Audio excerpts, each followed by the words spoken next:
Welcome to this very special edition of the KJ Masterclass Live, the show which ensures that you profit from your time spent here with experts, either through their insights, information, or simply learning from them.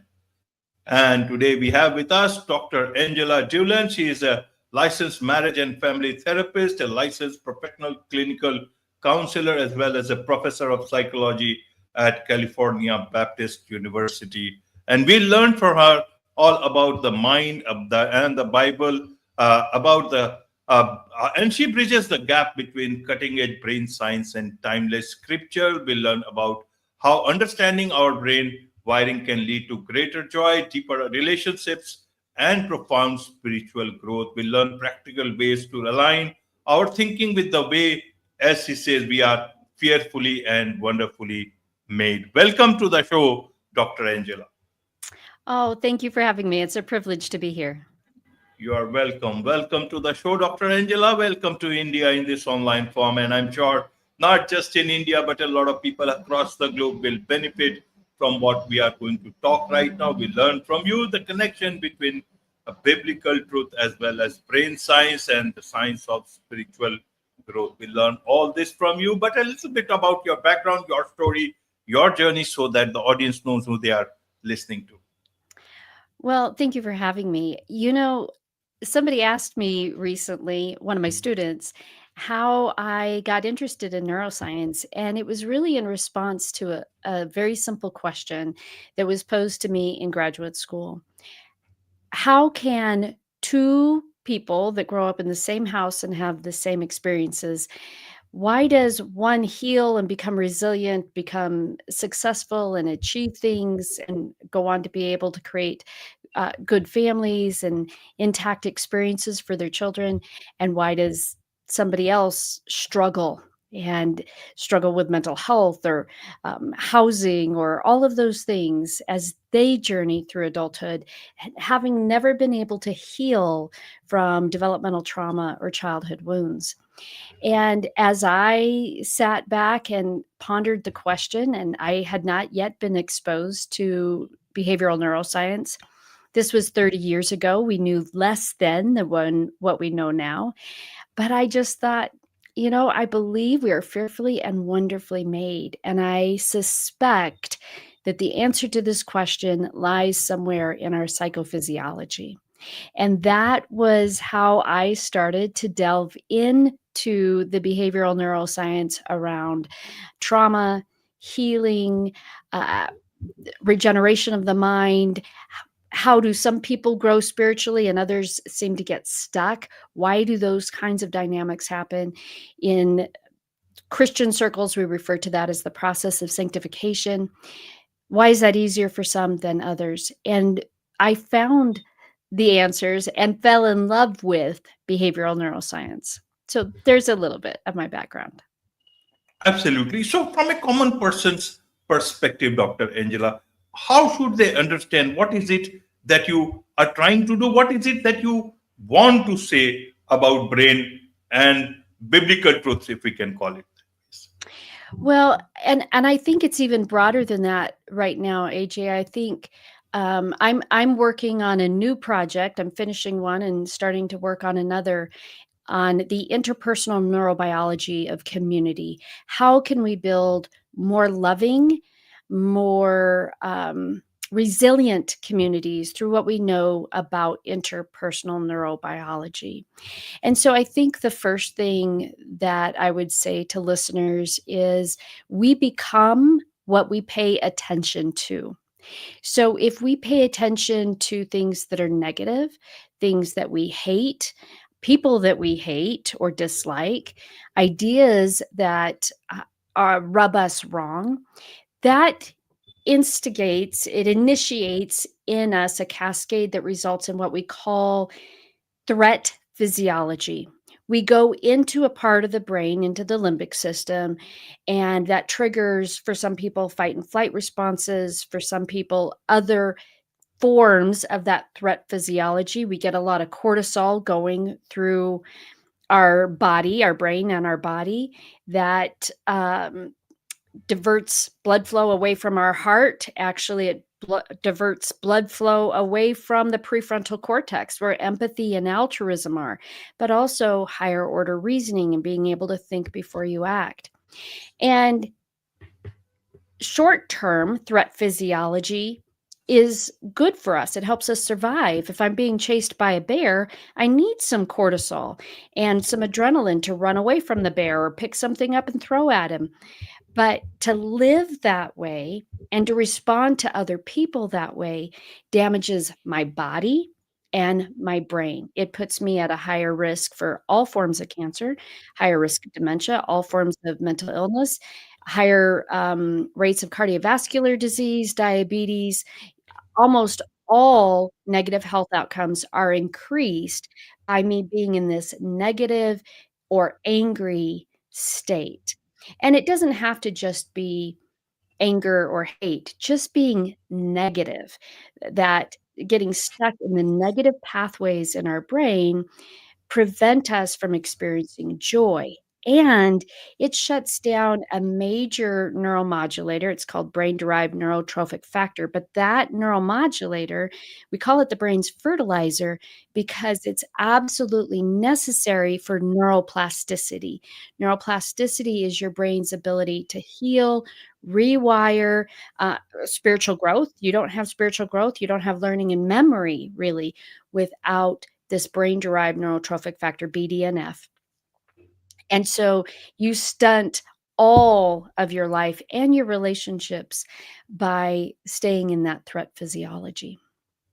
Absolutely. So, how should we understand our brain? Means we are using the same brain to understand our brain, own brain, as well as to understand other things outside it. It's like a judge who has to judge a case where he and somebody else both are defendants. Both are on the opposite Mm. side, and he himself is the judge. How do we do that? That's such a I love the way you phrased that and worded that. Uh, Dan Siegel refers to that as mind sight, being aware of where you are in your brain, but also how your behavior, where somebody else is in their brain, and how your behavior might be affecting that, either calming them or escalating the problem. So, the way I think to understand the brain and the nervous system, the two work together, they're really part of the same whole, integrated whole, is to know that you can be in the emotional part of your brain, the limbic system, with anger, fear, sadness, anxiety, all of those things. Or you could be in your prefrontal cortex. They cannot be both fully on at the same time. That prefrontal cortex, again, is where empathy and altruism are. It's where we think before we act. It's where we make good decisions. Critical thinking is in that part of the brain. And the spiritual practices, by the way, regardless of a person's orientation, if they're Christian or Hindu or what have you, but those spiritual practices increase blood flow to that prefrontal cortex, quiet the part of the brain associated with anger, sadness, anxiety, and reduce our cortisol levels. By spiritual practices, AJ, I mean praying, meditating, gratitude. Gratitude is huge for creating those appropriate brain related changes that make us more loving, more patient, and just we show up better in our relationships when we're regular gratitude practicers. Absolutely. Let's first understand. You talk about, bridging the gap between cutting edge brain science and timeless biblical truth. What are these two things that you want us to understand from a simple person who does not know much about Christianity, about Bible, but only and even about the brain, except that they do have a brain. So I think of it as applying ancient wisdom to modern life. And so, for example, the project that I'm wrapping up is on the neurotheology of romantic love. One of those pieces of ancient wisdom, and it's not just in Christian traditions, it's in other traditions. One of those pieces of ancient wisdom is not having sex before marriage. Well, we now know from the brain science when men engage in sex before they're actually committed to that person, it damages their ability to form attachments to other people, particularly female romantic partners, but even in general. That's because oxytocin, we talk a lot about oxytocin being the bonding hormone, but men don't bond romantically through oxytocin, they bond through vasopressin. And testosterone blocks oxytocin in men, and men don't build vasopressin and vasopressin receptors without the wait. The some traditions call it the chase, but having to wait for an object of romantic interest for a period of time, it takes time for them to build that. And when they do that too soon, it actually prevents them from ever developing enough vasopressin to bond. It's damaging to the male brain and their attachment biology to have sex too soon. So this is a piece of ancient wisdom across many traditions that we now have modern scientific evidence for, that even evolutionary biologists, people that don't typically come from a faith perspective, will say, yes, this is what the science says. And I think there are a lot Absolutely. of examples of that. Absolutely. What about women? Nowadays, it's a age of openness. Everybody has the freedom to choose what path they want to take. Even in other parts of the world, which were considered to be conservative, now things are opening up, especially in in cities and everywhere else, because of the social media, because of so many things that are available. So, how does it impact? You talked about men, but in terms of women also, how does it impact them? So that particular example impacts women because what happens is women will bond, because women do bond through oxytocin, and you get this large dose of oxytocin through sexual activity. What happens then is women end up very neurobiologically bonded, attached to a person whose attachment biology is broken. And then that's going to create a slew of relational and intrapsychic problems for her.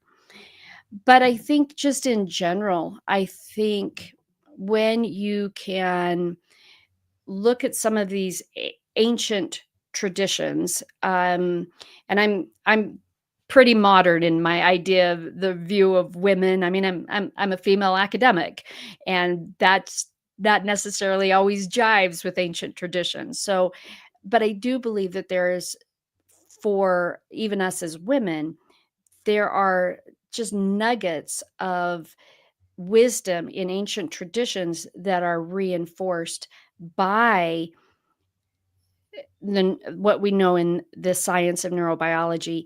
And waiting for marriage is one of them.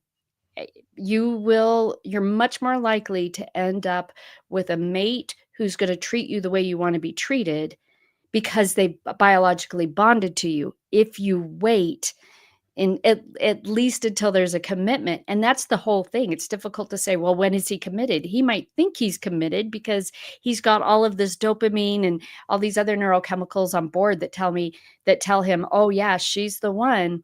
But then once he's had sex with her or sees somebody else, if he's not neurobiologically attached, if is not bonded on that real basic level, he moves on. And then she's left to pick up the heartbreak and the pieces of that.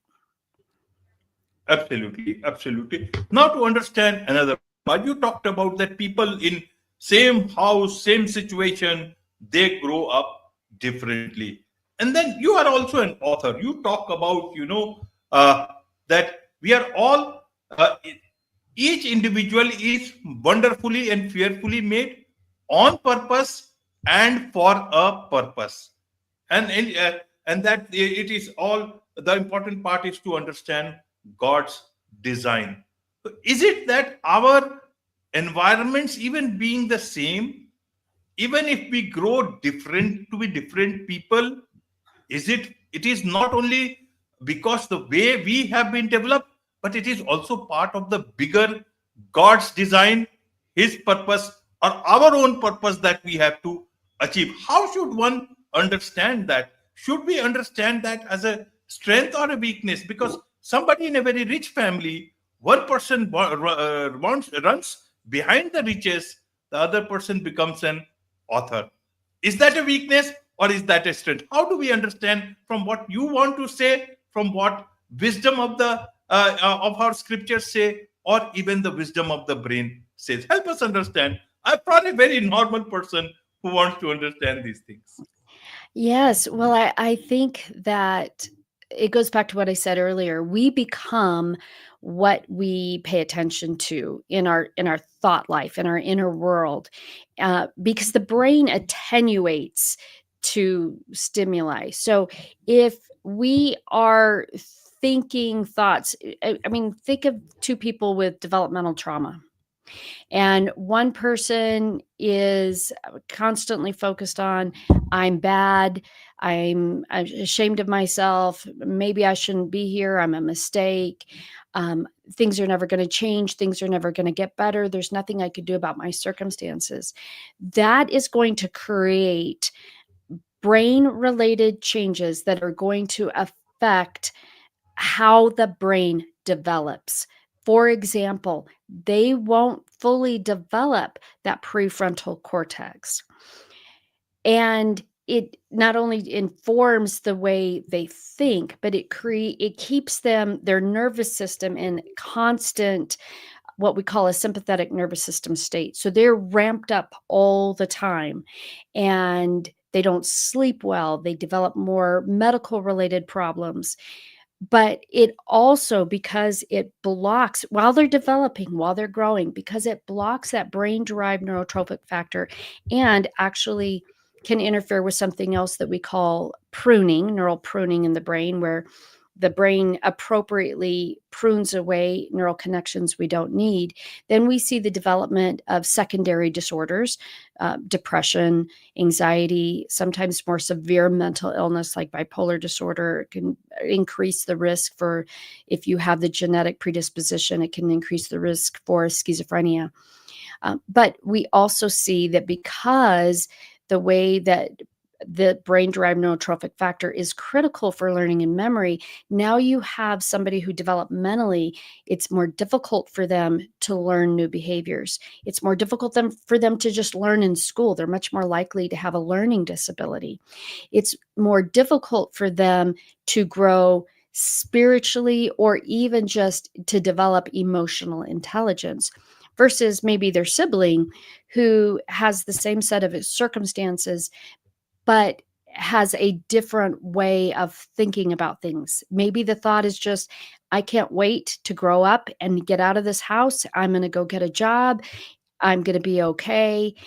I don't like it now, but it's going to be okay down the road. And being able to just say, well, I don't like this thing about my parents, but I'm grateful that I have a roof over my head. The different ways that children think developmentally. This is why mentorship for young children is so important, to have an adult that can speak into the lives and help shape what that child is attenuating to, so that as they develop, they have the brain-derived neurotrophic factor, even though they come from the same lousy environment that their sibling does, that they are able to grow and develop emotional intelligence and spiritual growth if they follow a spiritual faith practice. All of those things are going to have a different trajectory because what they're paying attention to in their minds is different. The good news is, AJ, is that it's never too late because of neuroplasticity. You might be 45 and it's not too late to change, or 65, 75. I've seen people make those kinds of changes very late in life, even into their 80s. It's never too late to pivot and to start to change what it is that you are paying attention to, especially when you're zoned out or daydreaming. That's really, really critical for those ideas being reinforced. Absolutely. So, who is the real owner of my brain, Dr. Angela? Because it listens to others, it listens to environment, and it least listens to me. And I need to make a huge amount of effort for it to listen to me. And then you talk about neuroplasticity, that later on it can listen to me if I want to. Why is it that I lose control over it? and I can also gain control over it when others think that at that age you can't do that. Help us understand this part of the brain. It's confusing for a common person. Yeah, I agree. Robert Sapolsky wrote a really interesting, fascinating book called The Death of Free Will, where the crux of his argument is that we can't change our behavior on kind of macro levels, only really on micro levels. And I agree with that. I don't believe that we don't have free will at all. I do believe in free will. There's a scripture in my faith tradition that says, bring every thought captive to the obedience of Jesus Christ. And I think if you really want to master your brain health, you have to learn to slow down, which is really hard to do. I live in Southern California here in the US. We are a very non-reflective, fast-paced culture, but you have to slow down and you have to really start to label the things that you're paying attention to.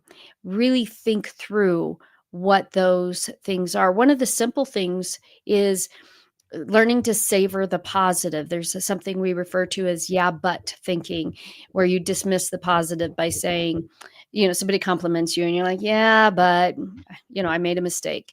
Well, just those simple little ways of thinking cause us to attenuate to what is negative, and it shuts down that prefrontal cortex and the production of the BDNF I was talking about, and it starts to damage us. So starting to become aware of every thought and challenging every thought. You can master, you can be, to answer your question, you are the owner of your own brain, but it requires that you identify every one of your thoughts and start to master each one of them and make sure that you're attenuating to what is good and what is true and noble and positive, and not to the other side. Absolutely, absolutely, Dr. Angela. And talking of slow down, how should someone understand this term called slow down? Somebody who has not seen the modern age, maybe more, all these phones, who has also seen the other age without all this, they can understand. Maybe sitting under a tree in solitude.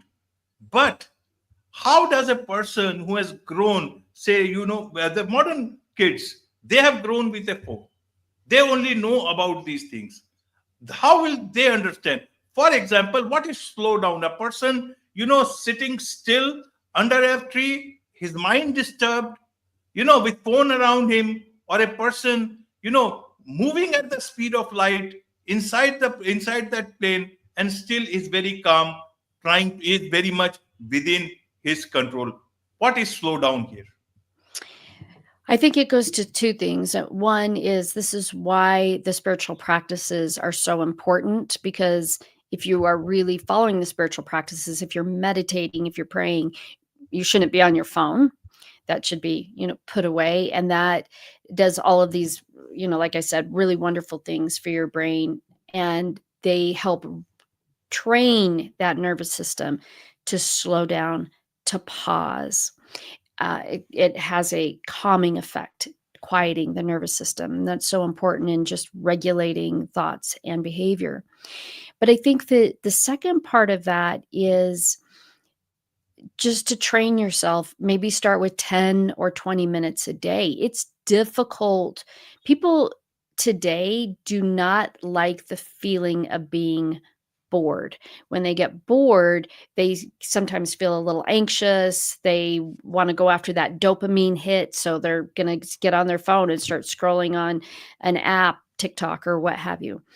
And it's so important to be able to just sit for 10 or 20 minutes a day and learn to daydream. And as you're daydreaming, paying attention to the content of what's passing through your mind, if it's positive or negative, and starting to just, as you see something that's negative, pausing, challenging that, flipping it around, reframing it in your brain, and then going on to the next thing. Just learning to let thoughts float by.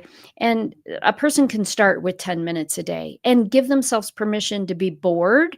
Americans aren't good at that particularly, but it's just a really important practice for brain health and nervous system regulation. Absolutely. Dr. Angela, in these times when disturbing your brain, disturbing your thoughts, disturbing your solitude, disturbing your life is a big business, how do you calm your brain? Is your job easy or very difficult in today's time where everything else is business? I think it is a little more challenging because a lot of the distractions, certain social media platforms, for example, intentionally designed themselves to be addictive. They used the psychology from gambling in places like Las Vegas, the things that we knew that drove addiction, and they built it into their algorithms. And people are addicted to that because you get dopamine from engaging in those behaviors, and we get addicted to our own dopamine. The problem is that as dopamine increases, your brain has to compensate by moving what we call the hedonic threshold. That means every time you engage in that dopamine stimulus that you're addicted to, the next time you're going to need more and more and more of it. So where you used to get a little hit from 5 minutes of scrolling on your phone, now you need 30 minutes of scrolling on your phone to get the same hit. And it's very difficult in the people that I work with, the students and the clients that I work with in my counseling profession. It's very difficult to get them to agree, especially if they're struggling with anxiety and depression, because I think those are related to the dopamine addiction. It's very difficult to get them to put down their phone for a couple hours a day. But that's usually where I start, I call it a fast. You're going to fast from your technology for a couple hours a day or one day a week. And often once they do that, they realize they can increase that time and fast for longer periods of time and get better results. Absolutely, absolutely. I like that the fast part, and maybe as they call it, autophagy. That stage that can help you clean up your system. But how do you bring this faith into your practice, and do the young generation listen to this part of your understanding into whatever they have come to you for? I find that today's young people, I don't know that this was as true with the millennial generation, let's say 15 or so years ago, but I find that today's generation is very spiritually hungry. COVID hit them at just a very difficult time in their development. There's been different uncertainties than, I mean, we still live, the students I work with still live in the richest country in the history of the world. That's the reality of what it is to live in the US. But I find that they are realizing a spiritual emptiness. You can't, Pascal says people are trying to put something in a God-shaped hole. And I think this generation is very aware of that you can't put TikTok in a God-shaped hole. You can't put worldly wisdom or worldly science in a God-shaped hole.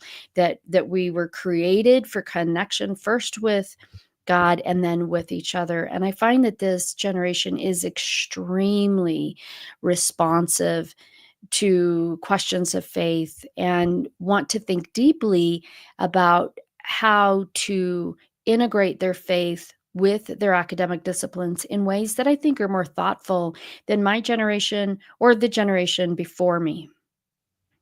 Absolutely. So that's good news. That's a lot of optimism for the future, for the brain itself, and for a lot of good things for humanity. If I want to look at it from that point of view, in a world which is turning to be a bit more pessimistic in today's time. Yes. Yes, agreed. Absolutely. There is so much to learn from you, Dr. Angela, and I'm sure a lot of people would want to understand all this from you through whatever you do, what the projects you are doing, and also through your book. What is the best way? And also, they may want to become your client as the need may be. What is the best way for them to do so? I can be found on my website, which is just angeladeulen.com, or you can find me on my YouTube channel at Dr. Angela Deulen.